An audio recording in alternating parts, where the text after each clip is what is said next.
Jésus-Christ est le plus grand atout que l'univers n'ait jamais eu. Notre bonheur est dans son nom. Notre espérance est dans la foi en lui. La plupart des gens croient aimer Jésus, croient le connaître et croient le tenir. Mais ils se trompent. Jésus n'est pas ce qu'ils croient. Jésus est tout autre chose qu'ils n'imaginent même pas. Bambok, cher maître, qui est Jésus? Jésus est un être cosmique dans lequel il s'est incarné 3 valeurs, la lumière, l'amour et la vérité. Lesquelles valeurs il a dispensées dans tout le monde entier afin que tous ceux qui sont imbus de cette lumière-là puissent retrouver le chemin. C'est pour ça qu'il dirait « Je suis la vérité, je suis le chemin et la vie ». Cette vie et cette vérité ont un sens, le sens de l'amour. Or, nous avons dit que l'amour n'est pas l'oblation. L'amour est une élévation, est une note clé qui unit tous les êtres qui vivent dans l'univers consacré par le Père, c'est-à-dire par le Verbe divin dans la création. Je suis donc maintenant en filigrane et la représentation calligraphique de toute cette essence divine qui fut allumée dans le Big Bang et qui un jour, qui devra retenir dans le Big Crunch, ne pourra se lever qu'avec la conscience cosmique que cela va marquer dans le temps et l'espace. Et tous ceux qui vont s'arrimer à cette conscience cosmique vont s'en sortir, c'est-à-dire que vont se lever spirituellement pour atteindre les signes de l'élévation spirituelle, donc de la royauté spirituelle. Parce que lui-même, Jésus, a atteint la royauté spirituelle. C'est pourquoi d'ailleurs on l'appelle le roi. Mais attention, un roi cosmique, parce qu'il s'est levé dans ce sens-là. Il est arrivé au sommet et au plateau de toute la conscience cosmique universelle qui donne vie à toute chose. C'est pour ça qu'on l'a appelé le logos solaire, c'est-à-dire que le verbe du soleil qui donne la vie à toute chose. De nombreuses personnes ne connaissent pas cet aspect des choses. Ils ont juste une vision théologique et religieuse de Jésus. Ils ne savent pas qu'au-delà de tout, Jésus est l'image en miroir du cosmos dans sa quadruple dimension. Théologique, logologique, ontologique et théologique. Bambok, explique-nous ça. La plupart des gens croient connaître Jésus, comme nous l'avons dit la fois dernière. Mais surtout, la plupart des gens se disent des fous de Jésus. Et ils croient vraiment le tenir. C'est pour ça que la plupart des gens, imbus par un certain orgueil et imbus par leur personnalité spirituelle et religieuse, pensent tenir le Christ. Mais ils ignorent une chose, qu'ils ne connaissent Jésus que sur un seul plan, sur une seule vue, sur une seule visibilité. Or, Jésus a plusieurs visibilités pour mieux le connaître. Pour connaître le monde, il faut le lire à travers plusieurs fenêtres. Jésus est pareil. Vous n'avez qu'une vision théologique de Jésus, vous ne l'avez pas connu. Il faut connaître Jésus dans toutes les dimensions. Parce que dans la philosophie, il y a 4 valeurs qu'on appelle le quadrilatère. Et ce quadrilatère donne l'aspect général et la vue complète d'un individu ou d'une chose ou d'une situation. Jésus est pareil. Si vous n'avez qu'une seule vue, une seule visibilité de la vie de Jésus, vous ne le connaîtrez jamais. C'est le quadrilatère de la vie de Jésus. Point par point, Bambok, parlez-nous de ce quadrilatère qui caractérise la dimension supraspirituelle de Jésus que beaucoup ignorent, faute de connaissance. Alors ouvrez-nous la vue sur la connaissance de Jésus sur le plan théologique. Sur le plan théologique, Jésus est le Fils de Dieu qui s'est incarné sur terre pour sauver l'humanité tout entière. Ça, c'est une vision théologique des choses. Ça, tout le monde le sait. On n'a plus besoin de l'enseigner aujourd'hui aux gens parce que l'évangélisation a atteint son pic. Et le nom de Jésus vibre dans tout le cœur et dans tout l'univers tout entier par l'évangélisation qui a fait véritablement son travail. Sur le plan logologique, le fondement change parce que Jésus n'a pas fait que sauver l'humanité. Il n'a pas seulement été le Fils unique de Dieu pour pouvoir sauver les pécheurs seulement, mais c'est pour pouvoir apporter une conscience lumineuse, une sublimation au niveau de la conscience pour que l'humanité tout entière et surtout le cosmos tout entier puisse ne pas tomber dans la perdition et ne pas se river entre les mains des satanistes et des ténèbres. C'est pour cela que la conscience divine que Jésus a incarnée en lui l'a fait se lever le plus haut possible afin de pouvoir ramener la lumière sur un plan qui allait déjà vers sa déchéance. Voilà sur le plan logologique ce qu'on peut dire de Jésus. Sur le plan ontologique, Jésus est le produit d'une longue histoire et d'une longue tradition mystique, spirituelle, intravénisée par un peuple, c'est-à-dire par un culte, le culte des Nazaréens, qui était incarné à cette époque-là par les Araméens. Et ces Araméens sont devenus des anachorètes qui, en mettant en application cette vieille tradition qui voulait que 2 principes, un principe mâle et un principe femelle, unis peuvent engendrer une félicité spirituelle qui devient donc un Messie. C'est de ce produit-là que sur le plan ontologique, on peut regarder Jésus afin de lui donner une visibilité un peu plus salvatrice que l'on ne connaisse aujourd'hui. Et sur le plan théologique, la théologie est un actif et un fonctif indispensable qui crée un lien entre Dieu et le Logos, c'est-à-dire que est son verbe, et puis aussi entre Dieu et l'histoire de l'humanité et surtout l'histoire que le Christ a incarnée. C'est-à-dire qu'en Jésus, il s'est incarné un feu cosmique qui a brûlé toutes les scories cosmiques qui devraient amener le monde vers sa déchéance. Donc sur le plan théologique, le Christ représente un feu. D'ailleurs, on dit Ignis natura renusvacur integra, c'est-à-dire que par le feu, la nature sera renouvelée intégralement. Elle s'est donc renouvelée, cette nature, parce que le fidèle, c'est lui qui a créé la filiation entre lui, le Verbe, et puis Dieu, c'est-à-dire que Père-Fils, qui n'ont subi aucune transformation matérielle pour donner une différenciation. Ils avaient cette unité. Cette unité les a donc permis aujourd'hui de se manifester dans le monde afin d'apporter cette lumière qui avait été volée par les ténèbres pour que l'équilibre se renaisse. Et de cet équilibre, le monde soit sauvé. Donc sur le plan théologique, Jésus en est la représentation. Est-ce à dire que si on ne maîtrise pas le quadrilatère sacré de Jésus, on a une vision très réduite de lui? Bien sûr. Pourquoi nous vous disons toutes ces choses? C'est de raffermir votre foi. C'est afin que vous puissiez encore fonder votre foi sur la connaissance de la personne qu'on appelle Jésus. Et afin que vous puissiez non seulement le connaître, mais mieux l'aimer. Parce que vous ne le connaissez pas assez. Or, quand on vous révèle ces choses, afin de pouvoir solidifier votre âme intérieure, c'est pour pouvoir élever votre amour pour lui, que vous le connaissez sur toutes les facettes. Le regarder dans tous les angles pour mieux le connaître. Je me demande si tous ceux qui prétendent aimer Jésus ou le connaître savent ces choses. Mais bon, ça veut dire qu'on ne nous a pas tout dit sur Jésus, mais voilà que vous nous révélez tout. J'en déduis donc que pour être couvert avec le manteau du Christ, il faut d'abord apprendre à le connaître. Bien sûr qu'il faut d'abord connaître Jésus afin de mieux l'aimer. Et connaître Jésus ne voudrait pas dire y croire seulement, ou bien seulement croire en lui, ou avoir seulement la foi en lui, ou mettre d'abord sa confiance en lui, ou son espérance en lui. Non, le connaître et l'aimer, ça voudrait dire chercher à le ressembler.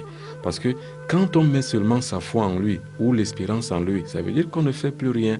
Au nom de la justification, on se dit, voilà, lui il est mort sur la croix, moi je ne fais plus rien. Non, il faut bien porter sa croix. Mais pour mieux porter sa croix, il faut simplement la porter exemple pris sur lui. Et si l'exemple est pris sur lui, on comprend mieux toutes les valeurs qui sont autour de la croix qu'on porte. C'est-à-dire quoi? L'amour du prochain, le pardon que l'on doit exercer sur autrui, et ensuite l'amour qu'on a de Dieu, parce que c'est Dieu qui décide de tout. Cette coupe ne passera pas si ce n'est pas Dieu qui a permis qu'elle passe. Je la boirai. Ça veut dire que vous aussi, chacun doit porter sa croix. Jésus n'est que l'exemple de tout ce que cela subside. C'est-à-dire, on fait comme lui, afin de pouvoir raffermir sa foi et de convenir à la loi cosmique qui voudrait qu'on doit aimer tout le monde. Pour brouiller les pistes, les satanistes pseudo-religieux et pseudo-chrétiens ont fait de Jésus un produit commercial, par quoi ils se sont enrichis sur le dos des naïfs. Mais bien sûr, la plupart de ces gens ont perdu plutôt les gens.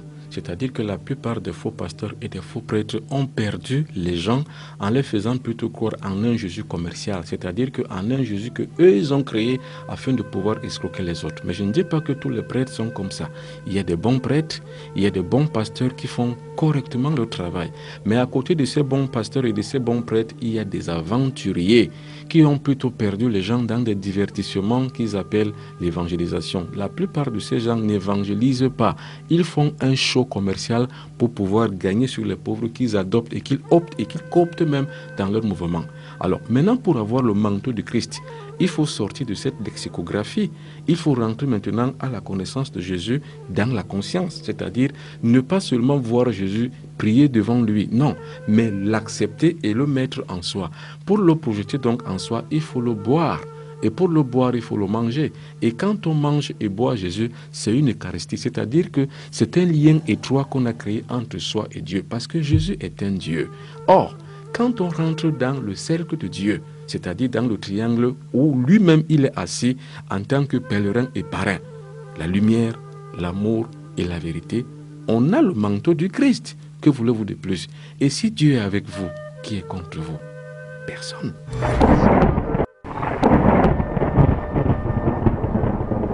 Chaque mercredi de 18h à 19h, retrouvez les dossiers du Mbombok, une compilation de documents mystiques tenus secrets jusqu'ici. Les d'Onis sont incommensurables vu les témoignages qui affluent dans notre rédaction. Onis c'est plus qu'un mystère, c'est un culte de libération, libération des vices, libération des maléfices, libération des envoûtements, libération des sectes et leurs pratiques. Mbombok, Onis est-il libéré de quoi d'autre? Onis peut libérer de beaucoup de choses. Onis peut également aussi libérer l'âme de l'individu. Onis peut libérer la conscience de l'individu.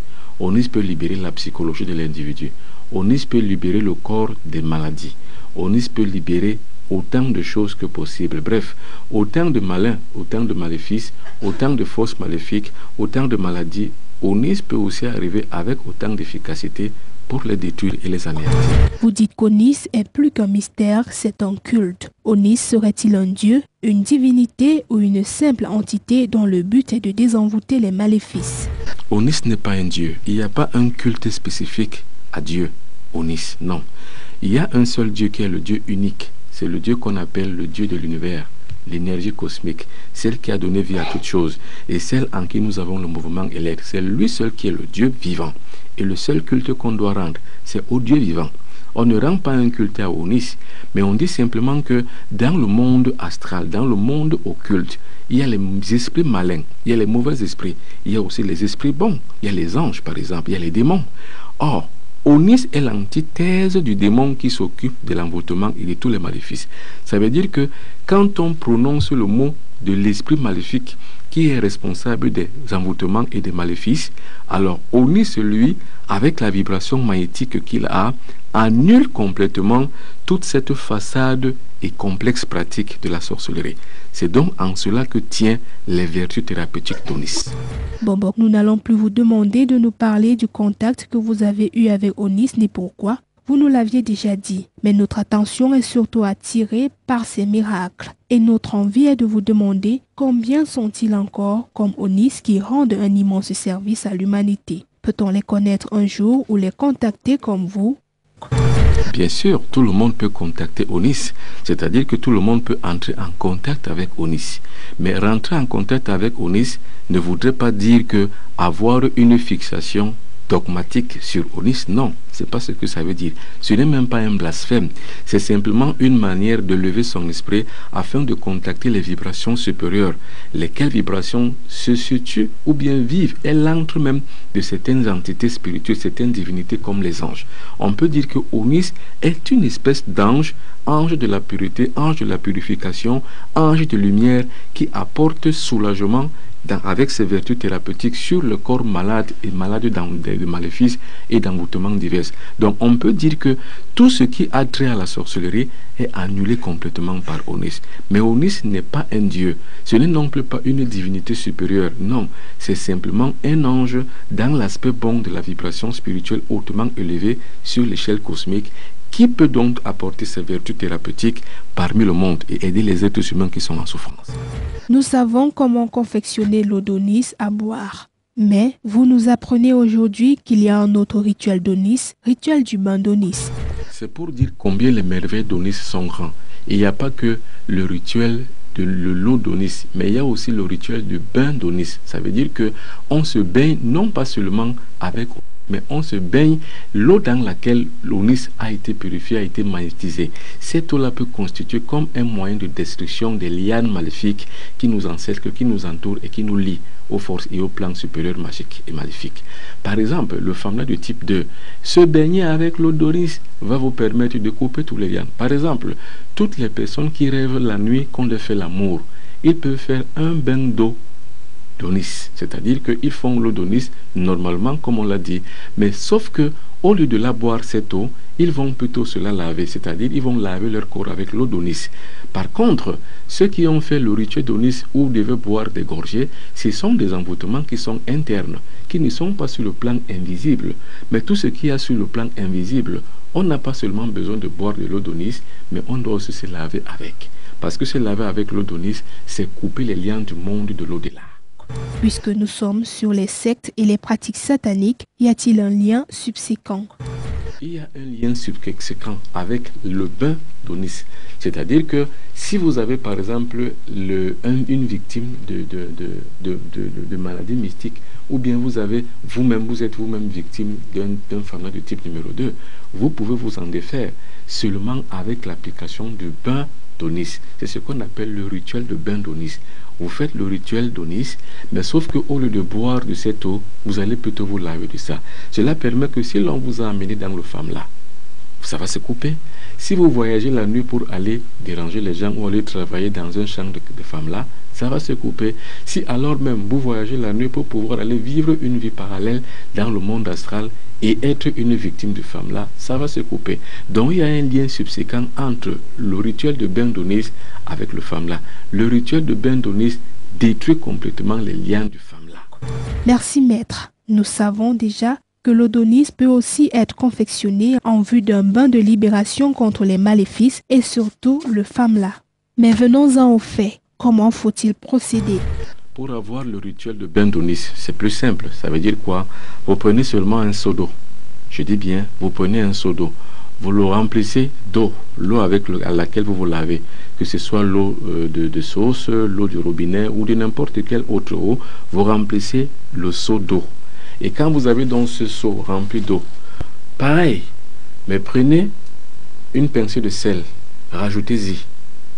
Vous mettez votre main gauche sur le seau. Je dis bien votre main gauche est sur le seau, votre main droite est sur votre cœur. Vous êtes debout, ça il faut que je le rappelle. Alors je me lève. Vous êtes debout. Vous mettez votre main sur l'eau, seau d'eau. Et puis, votre main droite sur le cœur. Vous commencez à chanter Onis. Onis.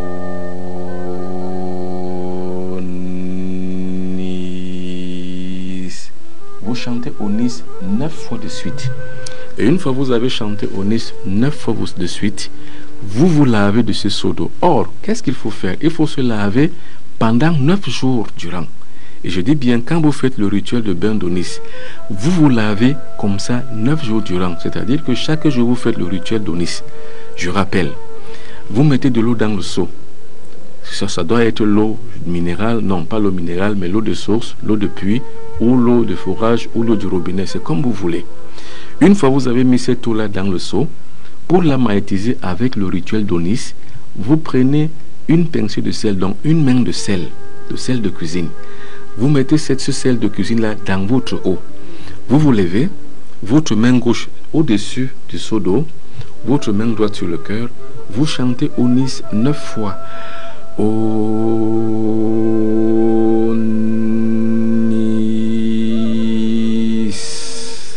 Une fois vous avez chanté 9 fois, vous vous lavez. Réitérez l'opération chaque jour pendant 9 jours. C'est-à-dire que vous le faites tous les jours pendant 9 jours. Alors, quel que soit le maléfice du Famla du type moyen que vous avez, c'est-à-dire les couches de nuit, les nourritures de nuit, les poisons de nuit, les voyages de nuit inoportunés pour aller travailler dans les champs des autres, vous allez couper de ça. Est-ce que vous avez compris?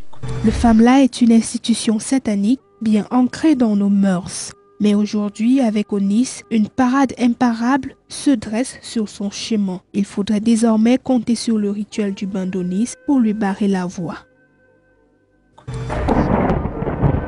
Les dossiers du Mbombok tous les mercredis de 18h à 19h sur Carrefour TV. Jésus est un personnage clé dans l'histoire de l'humanité et en tout temps. Jésus est sans doute l'entité dans l'espèce humaine qui s'est le plus élevée pour atteindre le rang de Dieu.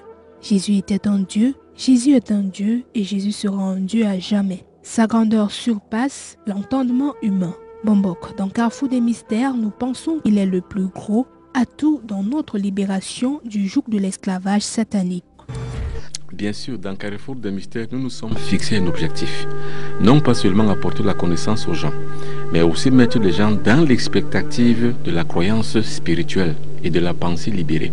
Ça veut dire qu'on s'élève, on atteint la sublimation de sa conscience et de sa pensée, afin de pouvoir parvenir au retour réel de l'enfant prodigue, au centre magnétique cosmique, le lieu où la volonté de Dieu est connue.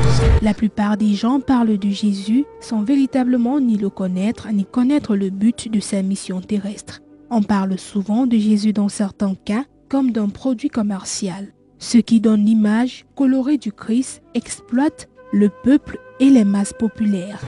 La plupart des gens croient connaître Jésus et croient le tenir. Et croient que Jésus les appartient. Notamment, certains chrétiens pensent que Jésus est un chrétien et que Jésus appartient au christianisme. Je pense que c'est mal connaître l'orientation spirituelle et la passion du Christ même. Le Christ n'est pas là pour une église, le Christ est là pour l'univers tout entier, même pas seulement pour les êtres humains.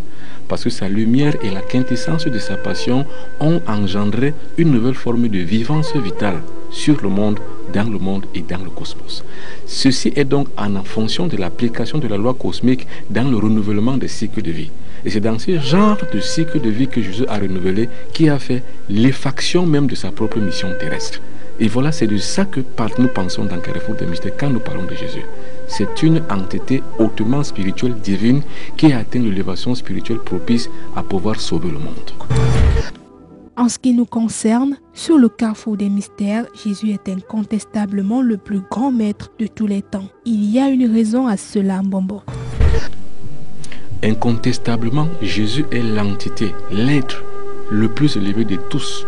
Il est le plus grand de tous, le maître des maîtres, l'instructeur des instructeurs, celui qui sauva le monde. Mais comment? Il y a une raison à cela. La raison de son instruction est vitalement spirituelle. La raison de sa souvenance du monde n'est pas fonctionnellement humain, mais vitalement spirituel. Mais comment ça se passe? De sa lumière, le monde a atteint la lumière. Ça veut dire que le monde allait dans le sens des ténèbres. Le monde allait dans sa déchéance cosmique. Et il a donc fallu qu'un individu hautement spirituel, élevé spirituellement, puisse arriver donc à rétablir l'équilibre afin que l'univers ne soit pas emporté par les ténèbres. Nous sommes dans la même condition et les mêmes dimensions aujourd'hui. C'est pour ça qu'on parle souvent du retour de Christ, afin que celui-ci qui s'est incarné en Jésus puisse relever le défi cosmique qui est de rétablir l'équilibre à un moment de l'histoire de l'humanité où les ténèbres veulent l'emporter sur la lumière. Voilà donc la mission régalienne du Christ. Le Verbe s'est fait chair sur la personne de Jésus, comme sur beaucoup d'autres personnages historiques. Mahomet, béni soit son nom, Krishnamurti, Confucius, Bouddha, Lao Tzu, Moïse, etc. Ainsi s'est diversifié, mais jamais, à aucun moment ne s'est manifesté trois grands principes cosmiques de la spiritualité comme à Jésus. En lui tout seul se sont incarnés la lumière, l'amour et la vérité. La plupart des grands personnages historiques envoyés de Dieu qui sont venus sur terre, qui ont précédé Jésus ou qui l'ont succédé, chacun avait une mission spécifique et spéciale. Mais la mission du Christ était encore beaucoup plus glaciale et beaucoup plus superbe et supérieure. Pourquoi? Parce que non seulement il n'incarnait pas seulement une seule valeur, il incarnait trois valeurs. C'est pour ça qu'il parle lui-même du chiffre 3. Je mourrai et je ressusciterai de mort après 3 jours. Je détruirai ce temple et je le reconstruirai après 3 jours. Il est mort, il est descendu dans le royaume des morts, il en est ressuscité 3 jours après. Et il a dit des choses qui se réalisaient et qui arrivaient à se réaliser 3 jours après. Donc le chiffre 3 est un chiffre triangulaire. Et le triangle est la triade sacrée que nous connaissons, Père, Fils, Saint-Esprit. En lui tout seul était incarnée cette triade. Or, c'était du jamais vu dans l'histoire des avatars, c'est-à-dire que dans l'histoire des envoyés de Dieu, pour incarner une valeur cosmique afin de rééquilibrer le monde. Il a donc incarné l'amour, la vérité et la lumière. Ce n'est pas de tout donné à n'importe quel avatar. Il n'était pas seulement un prophète, comme le pensent certains. Il était Dieu, parce qu'il s'est érigé en une puissance cosmique qui était manifestée par le logos solaire. D'ailleurs, on l'appelait le logos solaire. Reprenez s'il vous plaît, maître. Dites-nous que Jésus a incarné à la fois la lumière. Jésus était l'amour. L'amour, c'est quoi? L'amour, c'est le symbole de l'unicité de tous les êtres vivants. Pas seulement entre les êtres humains, non, mais entre les êtres vivants. C'est-à-dire que dans la création, il y a une loi spécifique qui s'incruste et autour de laquelle tout gravite, tout vit, tout a le mouvement et tout a l'être. C'est ça qu'on appelle l'amour. Ça veut dire que l'amour est une note clé qui permet à l'humanité tout entière de vaquer comme un aimant et de s'entretirer comme une force magnétique qui attire tout et qui s'infiltre dans tout. Cet amour donc est l'acceptation cosmique qui fait de Jésus l'individu le plus hautement spirituel qu'il a incarné, lui en tant que personnage historique, physique et humain, mais aussi en tant qu'entité divine qu'il devrait donc fédérer autour d'une loi qu'on appelle l'amour. Et lui était donc incarné dans cette loi. Il était cette loi. Et tous ceux qui se sont incrustés en lui, que ce soit religieusement ou spirituellement ou n'importe quel cas, se sont donc retrouvés dans la même communion eucharistique avec Dieu. C'est pour ça qu'il parle lui-même de vie en Dieu et de Dieu en soi. Ça veut dire que lui, il était dans le Père et le Père était dans lui. Lui et le Père n'étaient qu'un. Voilà donc l'individu hautement spirituel qui atteint une note clé qu'on appelle l'amour. C'était donc ça Jésus. L'amour. L'amour n'est pas aimer sa femme. C'est ce qu'on appelle l'amour oblatif. C'est amour charnel. Non, l'amour est une forme de vie. Une vie qui est liée à la conscience et une conscience qui s'élève, qui évolue, afin d'atteindre les cimes de la hauteur spirituelle qui sont incrustés dans le centre magnétique cosmique, qui est Dieu.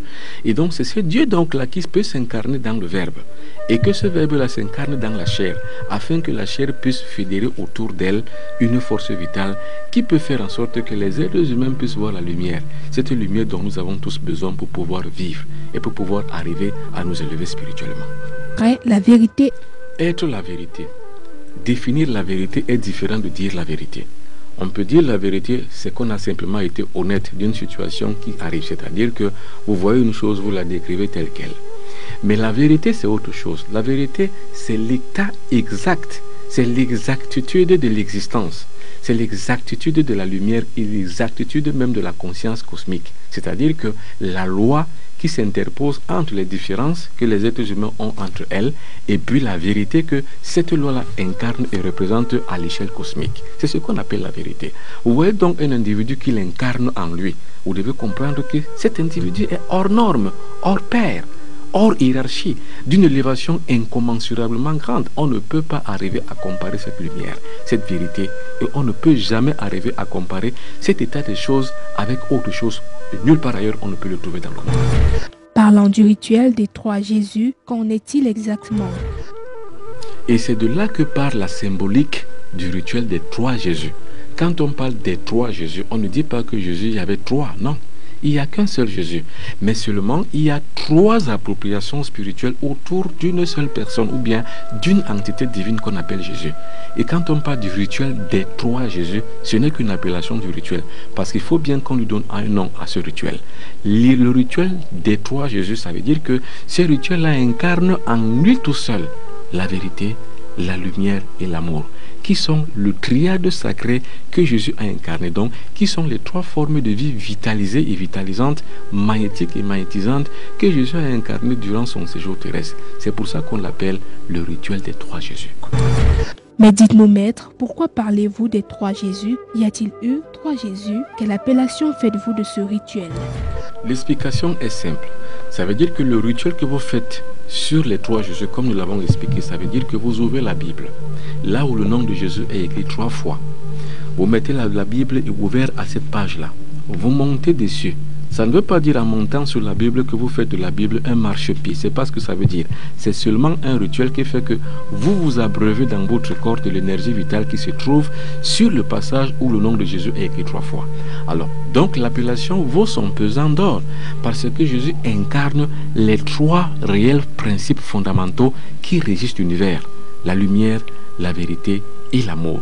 Et ce sont ces trois choses-là qui incarnent encore le Père, le Fils et le Saint-Esprit qui sont la Trinité la plus sainte. C'est-à-dire que l'émancipation de Dieu dans le temps et dans l'univers. C'est ça qui est la vérité. Quelle appellation faites-vous de ce rituel? Et enfin, dites-nous quel est le but du rituel de trois Jésus? Le rituel des trois Jésus est simple à faire.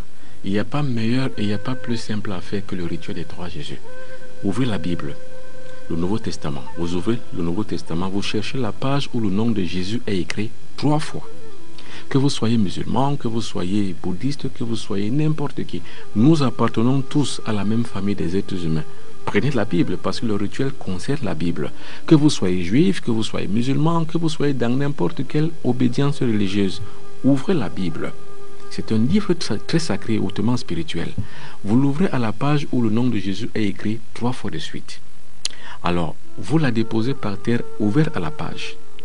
Vous posez vos deux pieds, vous vous mettez debout, face à l'est, c'est-à-dire le lieu où le soleil se lève, c'est-à-dire vous vous tournez à l'est, où le soleil se lève. Et une fois vous êtes donc au-dessus vous commencez à prononcer votre vœu 9 fois. Vous dites votre vœu 9 fois. Une fois vous avez fini de dire votre vœu 9 fois, redescendez. Le rituel est fini. Mais vous allez réitérer le rituel comme ça tous les jours pendant 9 jours. Ça veut dire que vous prenez une neuvaine. Vous commencez soit à 9h, soit à 21h. Le rituel est fait soit le matin à 9h, soit le soir à 21h. Et une fois que vous avez commencé soit à 9h, soit à 21h, tous les 9 jours, suivez-les sur la même heure. Ça veut dire que si vous avez choisi de faire à 9h, pendant les 9 jours, faites-le à 9h. Je recommence. Vous ouvrez la Bible là où le nom de Jésus est écrit 3 fois. Vous la déposez par terre, ouverte à cette page-là. Vous montez dessus. Attention, monter sur la Bible, dans ce cas-ci, ne voudrait pas dire faire de la Bible son marchepied. C'est pas ce que ça veut dire. Ça veut simplement dire que vous faites un recueil où vous allez recueillir l'énergie vitale qui sort de cette page-là. Vous montez dessus avec vos 2 pieds nus. Vous vous mettez face à l'est. Vous prononcez votre vœu 9 fois. Et réitérez cette opération 9 jours durant, à la même heure. Et je dis bien, vous le faites soit à 9h du matin, soit à 21h du soir. Donc, faites-le soit à 9h, soit à 21h. Et si vous avez fait ça à 9h, pendant 9 jours, faites-le qu'à 9h du matin. Si vous avez choisi de le faire à 21h, pendant les 9 jours, faites-le à 21h. Et vous verrez combien, après 9 jours, votre vœu va se réaliser. Et encore faut-il vous demander que votre vœu doit être spirituellement acceptable. Par exemple, ne faites jamais un vœu sur la mort d'un proche. Non, ça ne marchera pas. Jésus n'est pas là pour tuer les gens. Mais faites un vœu qui va dans le sens du bien, de son bien et du bien d'autrui. Par exemple, vous pouvez faire le vœu pour quelqu'un qui est malade, pour quelqu'un qui a un problème quelconque, pour vos enfants, pour vos familles, pour même des inconnus. Faites ça et je vous assure que ça marche. Carrefour TV, dans sa dimension spirituelle la plus noble, s'engage à vous informer sur la vraie nature du monde dans lequel vous vivez, sur la connaissance des mystères de la vie tels que vous ne les avez jamais connus. S'identifier par rapport à sa culture, voilà le but de cette émission.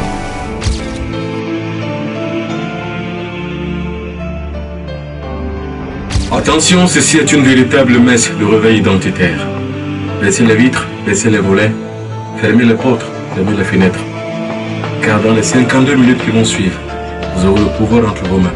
Chaque mercredi de 18h à 19h, retrouvez les dossiers du Mbombok, une compilation de documents mystiques tenus secrets jusqu'ici. Votre ennemi ne s'en prendra à vous que si justement vous êtes en rapport de force avec lui. C'est-à-dire que bataille contre bataille, personne contre personne, homme à homme, femme à femme. Les dossiers du Mbombok, découverts, dévoilés et délivrés par le Mbombok Benoît Biton, grand maître des arts mystiques et spirituels. Les dossiers du Mbombok tous les mercredis de 18h à 19h sur Carrefour TV, la chaîne du paranormal.